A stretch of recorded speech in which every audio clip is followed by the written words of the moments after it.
উনি যে পরিকল্পনা নিয়ে লন্ডন থেকে বাংলাদেশে এসেছিলেন, 300 ফিটে যে সমাবেশ হয়েছিল, প্রথম দিনে বাংলাদেশের মাটি ছুঁয়েছেন এবং পরিকল্পনা দিয়েছেন বাংলাদেশের জনগণের সামনে।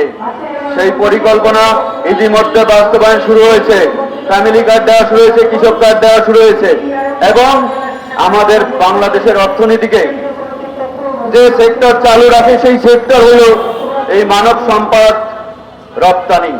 এই বাংলাদেশের 3000 লাইসেন্স আছে, তারা মানব সম্পদ রপ্তানি করেন এবং বাংলাদেশের অর্থনীতিকে চালু রাখেন। কিন্তু আপনারা দেখেছেন গত আওয়ামী লীগের সরকারের আমলে যারা সিন্ডিকেট করেছে তারা 25,000 কোটি টাকা চুরি করে নিয়েছে, বিদেশে পাচার করেছে। এই মাসুদ উদ্দিন চৌধুরী হাজার হাজার কোটি টাকা বিদেশে পাচার করেছে। সিন্ডিকেটে যারা ছিলেন, সিন্ডিকেটের হোতা, আপনারা ক্যাটাসিসের মালিক স্বপন দেখেন, স্বপন সিন্ডিকেট করার আগে আমার মনে হয় ঢাকা শহরে তার কোনো বাড়ি গাড়ি ছিল না। সিন্ডিকেট করার সাথে সাথে বসুন্ধরায় বাণিজ্যিক ফ্ল্যাট 11 বিঘা একসাথে ক্রয় করেছে। আপনার গুলশান বনানীতে তার মনে হয় 20টা বাড়ি করেছে। এই টাকা সে কোথায় পেয়েছে? এই টাকা সাধারণ শ্রমিকের টাকা, রক্ত চোষা টাকা।